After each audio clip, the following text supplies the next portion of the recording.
Pardon the interruption, I'm Chris Gehrz. Sam, May 31st is National Speak and Complete Sentences Day. Is the Mulberry household excited to celebrate this august occasion? Sorta.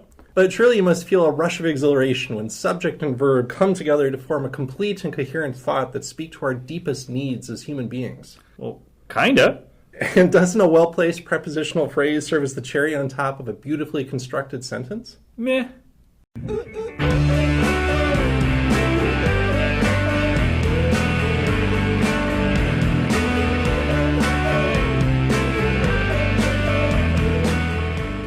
Welcome to PTI, boys and girls. I'm Sam Mulberry. Chris, we are here for the beginning of summer CWC. This is our 5th year of teaching this course. Yeah, it's kind of amazing. How many shows have we outlived now at this point? Quite a bit, yeah. I think this is like episode 29 or something. Yeah, it's kind of crazy. So, CWC, what is this course all about? Sure. So CWC is Christianity and Western Culture. It's a course that in one form or another has been around at Bethel for more than 30 years now. I was at an event about a week ago, and our president, Jay Barnes, described it as a foundational course to Bethel, at least to the College of Arts and Sciences.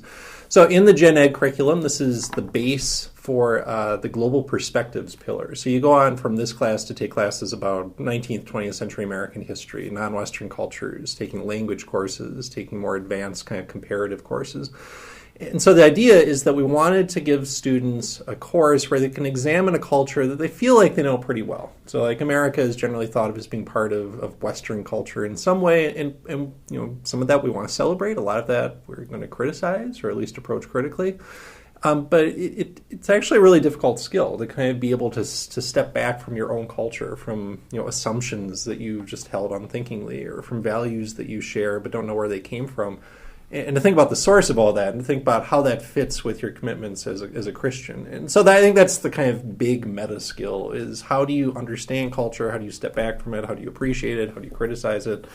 And most basically, as a Christian, how do you live in the world without being fully of the world? So we're starting to explore those tensions using history as a way to do it. Yeah, I think as you mentioned, it really does lay the groundwork for things that you're going to be doing later on. So I was talking with a student last week who was graduating, and we were talking about CWC, which he took as a freshman.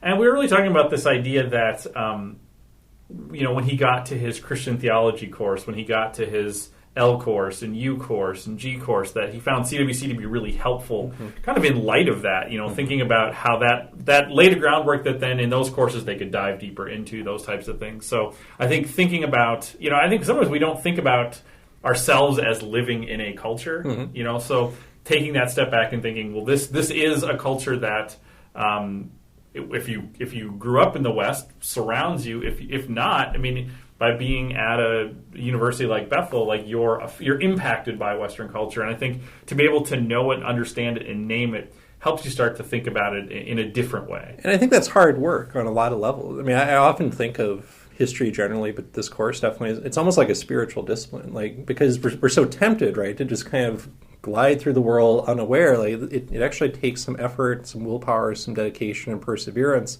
to do what you just talked about. And this is also when I say it's hard work because we want to orient people to what college level work is like. That's why it's a first year course, and not just building those kind of Gen Ed curricular features, but it helps you understand how do you manage your time, how do you read well, how do you write well, and so it does take work. And I think sometimes the hard part, there are I think a couple of pitfalls for students. One is it just seems like it's a lot of vocab, right? And you need the vocab, you need to understand the kind of building blocks of the story, and we'll test you on timelines and map awareness. But try not to lose sight of the bigger picture. And I think one of our jobs as professors, and we'll talk about how we do this, is to help you understand what's the narrative, what are the big questions we're asking in the course. But then the second thing is, I think because it is a lot of work and it takes a lot of commitment, sometimes you don't really appreciate it until you've had a year or two more. You start to see some of the connections. So I guess what I'm kind of asking for is some trust from students. This is a well-designed course that's evolved over time, but it's actually stood the test of time in a lot of ways. And students often will look back and kind of see, this really was foundational. Now, the other thing it does, because about 70% of Bethel students take this course, and then the others take a sequence called Western Humanities, it is this kind of shared common experience that, for better or worse, helps define your time at Bethel. And so a challenge of doing it in the summer is that you're doing it online, you're not on campus, you're kind of with a community of like 20 some other students, but you won't really see each other. So why do an online version of CWC? Well, I mean, part of what it provides, and I think this is partially why some of you chose to take this course, is it provides a little bit of a different way to approach that subject matter. So in the face-to-face course, because there's, in a given semester, there might be 200 to 400 students taking the course. The course tends to be pretty dependent on exams, kind of high-stakes exams. In the summer course, the online course, you're not going to see that as much. We're going to have exams, but there's going to be a lot more sort of daily writing that you're going to do, which will be different than a student who took it in the semester. More of your grade is going to be shaped up by that daily work than, say, here's, you take class for a couple weeks, and then now here's a high-stakes exam on that. I think it also provides some flexibility because it's an online course, you're going to have daily work, but it's not that you have to do that work from 9 a.m. to 10 a.m. or something like that. It's, you do that work when that works for you in that day. It also allows you, because of the nature of the online course, what you're going to notice is it's a pretty media-rich course. We create a lot of audio, video, things like that, and it allows you, because of that format, to say if you want to go back and look at something again. I mean, in a lecture hall, you can't rewind and say, can I hear that again? You're going to be able to do that here a little bit, and I think that's helpful for finding those things. I think the other thing that really excites me about the online course is that in a face-to-face course, we're kind of all on the same linear path. Right, and it's hard to. Sometimes we might, as we're moving on this path, we might notice something kind of on the periphery and point to it and say, "Well, this is this other interesting thing we don't have time for." What you'll notice when we look at sort of how the course is structured, one of the things you're going to be doing is going through these online museums, and because they're nonlinear, they're really these things you kind of move around in the way you would move around a physical space. It allows us to do a little bit more where it's like, over here, we really do have this thing. If you want to explore that, you can go do that. It may not be a requirement for every student in the course to look at that, but we want you to follow your interests a little bit too. Right. Yeah, I think one important part of the course that we worry about doing it this way is forming connections not with other students, but with your professors, right? And so in a sense, you will have a kind of small group like you would. You just won't be meeting once a week like you would face-to-face, but you hopefully will get to know us. Like one thing that was interesting this past year is I was actually on sabbatical in the fall and came back in the spring. I was up in the dining center, and the student came over and introduced herself, and I thought, it was someone from last summer. And, that was the problem, right? It's like I didn't know them, except that she then said, this was great, and, I appreciate the feedback. And, I got individualized attention, helped me work on writing, and another student show up in an L course, another gen ed course, who had kind of the same experience. And so you just form them in different ways. The other cool thing that happens is because we're doing this not just like individual professor give a lecture, we have these documentary films and these museums, and you're going to meet all sorts of other current and former Bethel faculty. And so in a sense, you'll get a wider introduction to the Bethel community. I think it's something like 20 different Bethel faculty members you'll encounter here, which you can't do in a face-to-face course. We couldn't bring in guests like that, right. So we're going to have a lot of different folks. So we've talked about the museums, we've talked about the films. What is this thing we're doing here? What's the deal with these webisodes? Right, so the webisodes will show up twice a unit, and most importantly, it's a way for you to see how many shirts that I own that are polo with stripes, and I think there are like 3, so enjoy them as I circle through them. The other reason is, I guess twofold. One is this is a chance to get to know us a little bit better. The thing you really do miss out on is that sense of 16 times every week in a semester getting to know someone in a small group or getting to know us by lecture. And I think it is important that you see there are people who get excited about studying history and theology and philosophy and take these questions seriously. And this is a way for us to do that in something closer to real time. We're recording this at the end of May because we want to give people introductory material. But generally we're doing it a couple days before, and so we can kind of respond to what's going on in the course, but also what's maybe going on in the news. It also serves as a kind of review function. So it's a good way for us to kind of go back over, the film, the museum, readings that we've done recently, in different kinds of ways. So we'll usually open with this kind of like back and forth of just some like headlines, some, here are a couple big ideas to think about, a reading we found interesting, a contemporary application. And then the second segment of each webisode, we'll do a kind of review game in which a couple of us, meet our third instructor in a second. We'll find, hopefully kind of, infotaining ways to talk about material we've covered for the past 2 or 3 class sessions.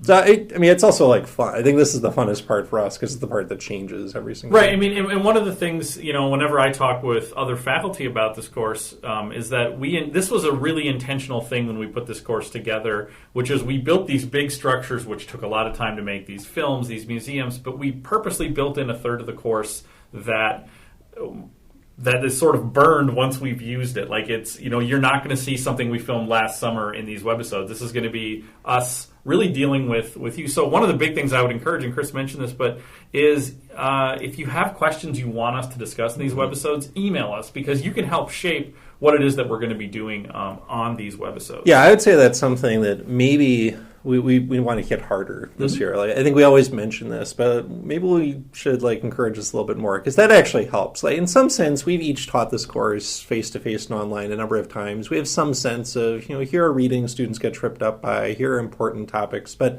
it really helps us customize to what your interests are, but also what's difficult for you if you let us know. And it doesn't have to be a long email, but just talk to your small group leader, and we'll bring it into the webisode. So Sam, one thing that happens in the webisode, not everyone, but usually in the first webisode of each unit, is we'll also embed a kind of discussion assignment. So we'll pull out a reading or a topic, some kind of question, and have you give a reflection, not as a longish, like a 300-word essay, which is what you'll do more often, but as a discussion board. And so you'll do this basically this time and then once the beginning of each unit moving through the summer. So what is our first discussion board assignment that students should work on? It's actually twofold. There's 2 things we want you to do. First, because we do want to start to foster some community. there's 20 some of us taking this course. So the first post we want is to have a thread where people introduce themselves. And so tell us a little bit about who you are, why you're taking this course, what your major is, what are you excited about for this class? Maybe if you're anxious about something for this class. In the same way, on the first day of class, you heard to go around and introduce yourselves. This is the kind of the digital way to do that. But what I would hope you would do is not just post, but also read what other people post and post back. Pay attention to who those people are because, we're going to be communicating with you through this mode, but I think the people who have really good experiences in this course can connect not just with the 3 instructors for the class, but find 1 or 2 other people in the class that you can connect with as well, even if that connection is just a digital connection. So that's the first question we want you to answer. The second question is we want to have you do a little bit of reflection on the idea of taking an online summer course. So we're curious, have you taken online courses before? I think when we first started this, it was very rare. Yeah. I think increasingly students have some experience with this. So let us know about your experience with taking an online course, what interests you about this as an online course. What's your kind of why you're choosing to take this, what you're looking for in this class. And again, post, but also pay attention to what others are posting as well. And be honest. Think about how will this really suit your strengths. Maybe you're just that kind of independent learner who always something comes up in lecture and you wish you could go investigate it, but you can't. Now is your chance. But be honest about what's going to challenge you. I think time management is always an issue in CWC, but especially because of the lack of face-to-face structure and accountability. It is on you to say, I've got to carve out 2 to 3 hours every single day to do my reading, to visit the museums, to watch these 40-minute films, to do my writing, and you can't just put that off. You've got to keep up day by day with that schedule. So this is all for you to reflect on, to respond to what other people are saying too, as it's appropriate. But just a few things we want to call out from the syllabus and from our experience of teaching the course, just to make sure you understand as you get yourself into this course, to make sure it's what you want to do. First of all, you really do need to keep up with things. I know people travel in the summer, and that's fine. But you need a reliable internet connection, wherever you're going to be. And if you know you're going to be traveling, you can't come to us suddenly a day before and say, oh, by the way, I'm going to be in Colorado for a week. I can't do these assignments. We will say tough luck. This is up to you to know in advance. And so to facilitate that, we'll make material available at least half a unit, sometimes up to a week in advance. So if you know you're going to be gone, things will be there. You can work ahead. But it is absolutely incumbent on you to get this done and to make sure you understand how your schedule is going to function. I think the other part of that is a lot of times we have students who are working during the summer, and that's why this is flexible. But it does mean you need to be able to carve out 2 to 3 hours every single day. And if you can't do that, maybe you shouldn't be taking this as an online summer course. The second thing is we do have 3 exams in the course. Now, they're open book, they're open note. They don't function quite like the face-to-face ones do. And what we do is we give you 75 minutes to take them, and we give you a 4-hour window of time from 3 to 7 o'clock Central Time to start it. And so that we can't give like a huge 24-hour window when we've got all these students taking the same test, but this gives you some flexibility. Now, if that just does not work with like your job, like you're always working from 3 to 7, we can make adjustments for this, but you have to talk to us at least 3 days in advance. Don't come to us the day before. That's too late. And at that point, you're going to be sunk and you'll have to adjust yourself in order to do this. The final kind of deadline thing to know is if you do need disability accommodations, we can certainly accommodate that. We do it a lot in CWC. You need to give us notice, though. First of all, you have to initiate this process with the Office of Disabilities. They know how to do this, but like you can't just come to us and say, "Oh, I think I have a disability. What can you do?" Bethel has a process that's linked on Moodle. It's in the syllabus. A lot of you might have this from even in the fall or spring. If it's new, though, you really should not dawdle on this. And it needs to be done 5 business days before any affected assignment or test. So again, especially as we come to that first test, which I think is July 5th, take care of this right away, because we can make those adjustments, but we can't do it on the fly, and there needs to be a process that you follow. Any other advice, Sam, before we I think that's you pretty much covered it. Kind of dominated that, I'm sorry. But we're going to bring in our third instructor, Amy Poppinga, to help Sam start to do not really a review, but to help orient you more to the class in just a sec. Well, we're back, and we've brought in our third instructor, Amy Poppinga. So, Amy, you've taught these. So this is your third year teaching the summer course, yes, correct? This is my third year. It's very exciting. So, Chris and I talked a little bit. Third time's the charm. I'm going to finish it this time. That's right. Chris and I talked a little bit about kind of what interests us about the summer course. Do you have anything that sort of excites you about teaching this in the summer? I just enjoy the vibe of summer. I feel like it really, it sort of does feel like CWC on the road. It feels like the roadshow version of CWC. I think we have more opportunities to have fun with the content. I mean, we take it very seriously, and you still have all of the sort of strong academic reflection that you're going to be doing, and we pay just as much attention to the way that we structure the content. But at the same time, there's kind of a fun lightness to it. We team teach during the regular semester, but yet at the same time, there's something fun about the way that we do it together during the summer, and this is our third year all together. So that's right. That's also very exciting. So the big theme verse for CWC, so if this was the face-to-face course, day one, we'd be reading this, we'd be doing a devotion on it,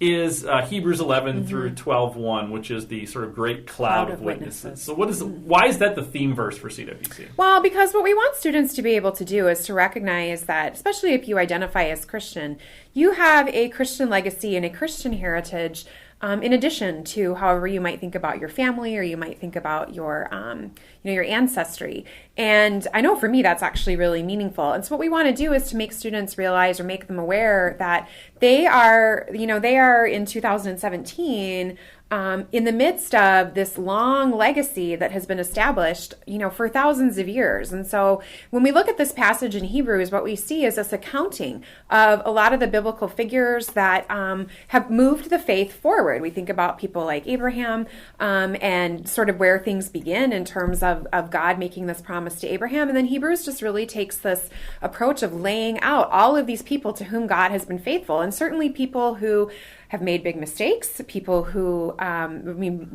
gigantic mistakes, royal mistakes, and yet at the same time, the ways in which God has used them, empowered them, redeemed them. And so what we want to do is to say it doesn't really just stop there. The cloud of witnesses doesn't stop with biblical history. It doesn't stop with what's listed in the book of Hebrews. The cloud of witnesses carries forward. And what CWC really is it's saying, how does that story carry forward? So while we are talking about the development of Western civilization, which would be a common college course that you would have regardless sort of where you were going.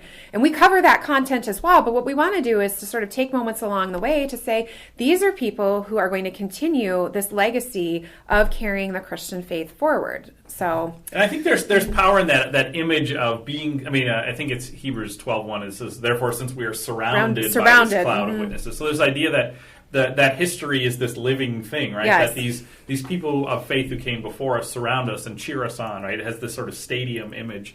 And one of the things that we hope students will walk out of this course with is an expansion of their understanding of who those witnesses are that are cheering them on, right? So we would, a question that I presume we'll ask towards the end of this course is sort of, after taking this class, who do you see in your cloud of witnesses? So to get that kicked off, we want to play a little game here.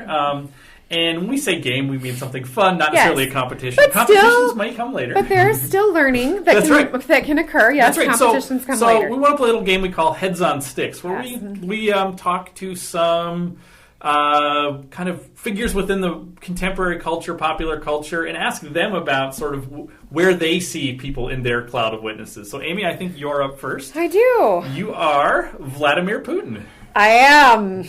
Did you want to just look at me for a minute? And I do. I kind of like that smug little look on your face right there. I am. Yes. So who is in your cloud of witnesses? Well, in my cloud of witnesses, I like to look back at history. I also see myself as part of a legacy, carrying forward great men throughout history who have been influential in their societies. So I like to think of Emperor Constantine from the 4th century, who mightily defeats Maxentius to become the Roman emperor. He was something of a trendsetter, if you will, both politically, in terms of religion and what he brought to his culture, and then also I think just fashion-wise, really something of a trendsetter. I also think he probably liked to ride on bareback on a horse without his shirt on. So that's also something I enjoy doing daily on the beach after a swim. All right. Nice to talk with you, Vladimir. Everyone look right here. Look into my eyes. All right, Amy, who am I? You are LeBron James. That's right. Getting ready. You're busy. That's right. Getting ready for the NBA Finals. And in my cloud of witnesses, the witness that speaks to me the most is someone like the Renaissance artist Michelangelo. Because if you're familiar with my game, I'm 6'8", probably 250, 260 pounds. Like, I have the build of like a big interior player. But if you've been watching the finals, or if you've been watching the playoffs this year, I've really expanded my game. I've become more of a three-point shooter. I'm playing lots of different ways. So I find myself really being a Renaissance man, someone who excels at all things. I could be the best big man in the NBA. I could be the best point guard in the NBA.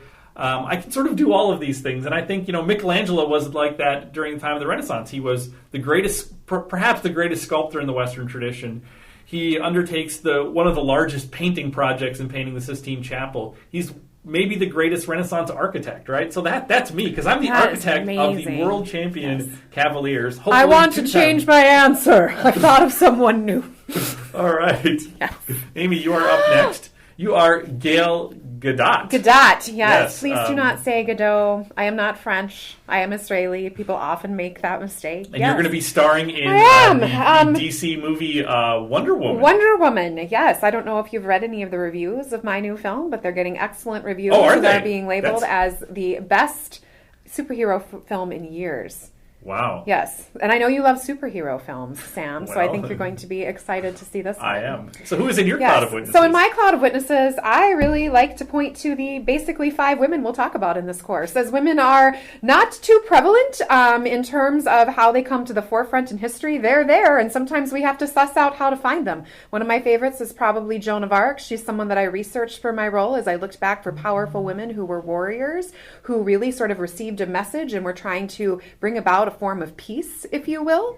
And so she's one of mine. Another one is that on Paradise Island, where Wonder Woman is born, an island only of women. I don't know if you know, but Amy Poppinga's there right now getting her grading done while somebody else makes her dinner for her. It's awesome. Anyway, on this island of just women, we espouse certain types of strength of character, and we also engage in a lot of study and study the poetry of women who've come before us. And so Teresa of Avila is another one that I like to point to as an educated woman who God spoke to her, and her writing still stands to this day, and we can really see the personal side of a relationship with God, even though it was, hundreds and hundreds of years ago.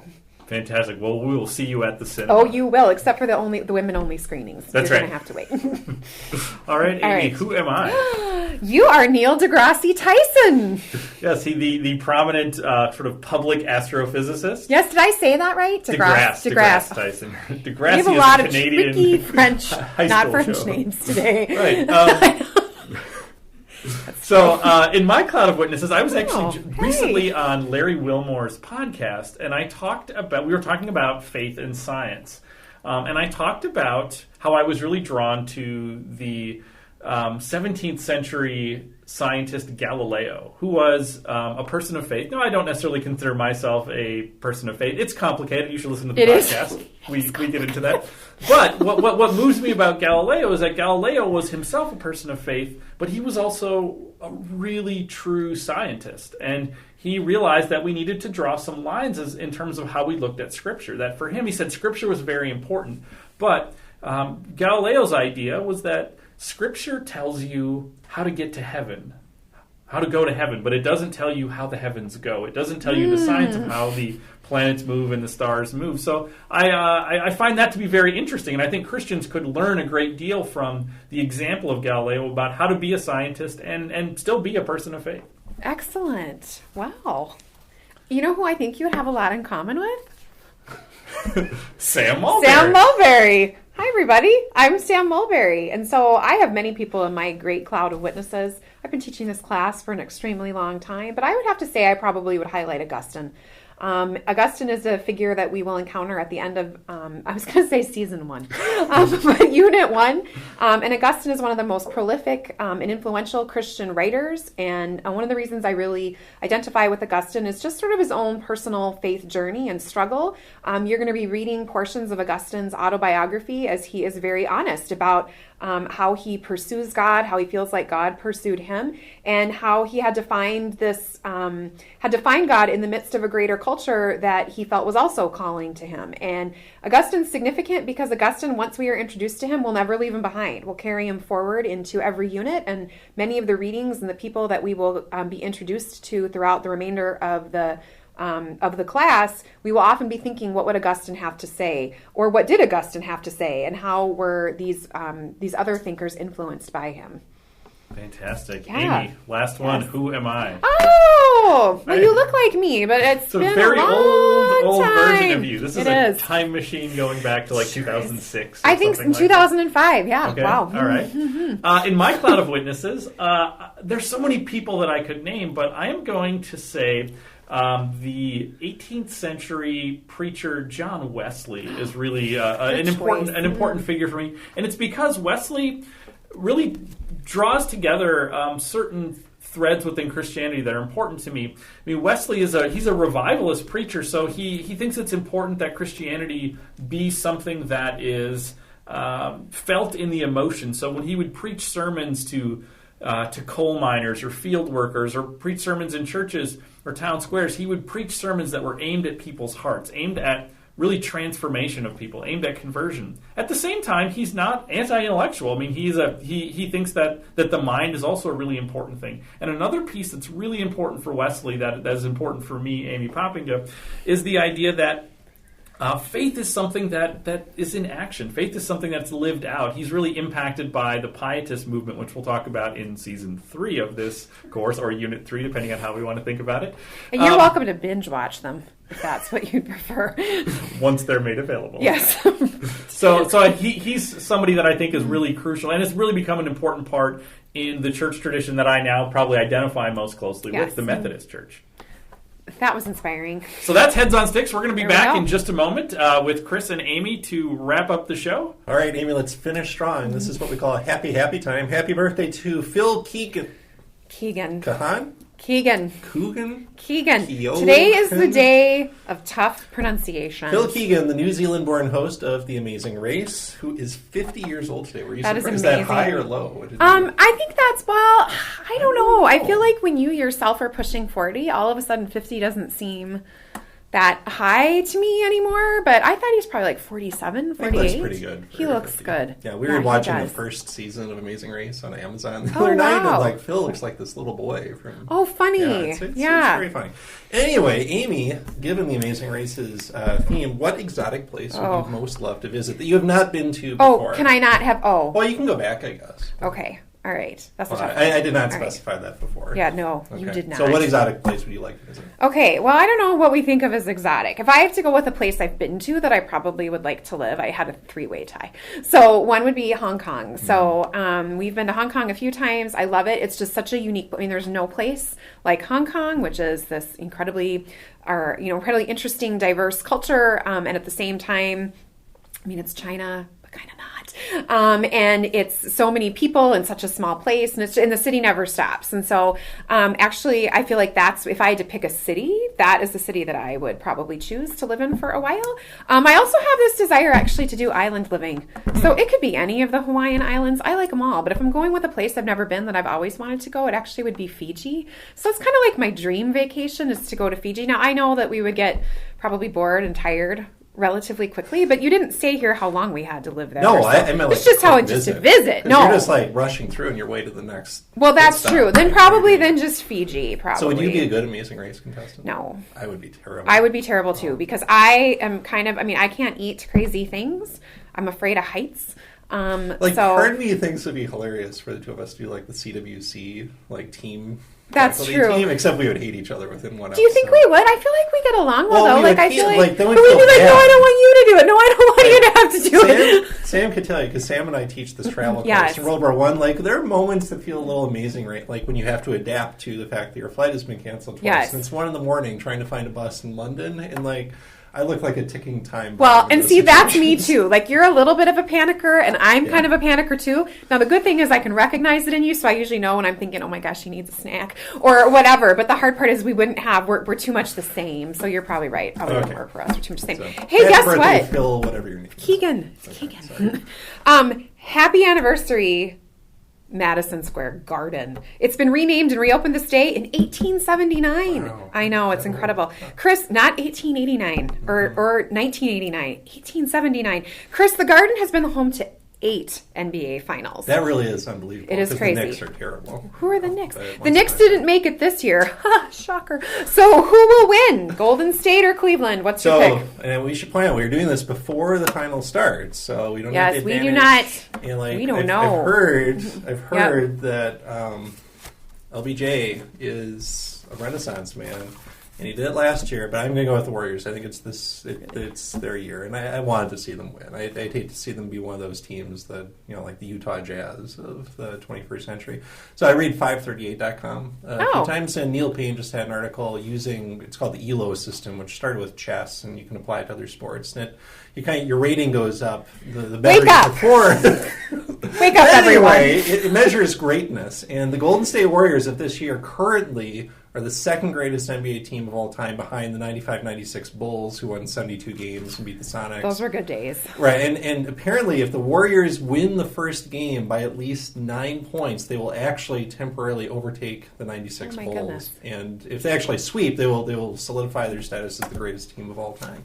Where can I get this rubric, this measurement stick for greatness?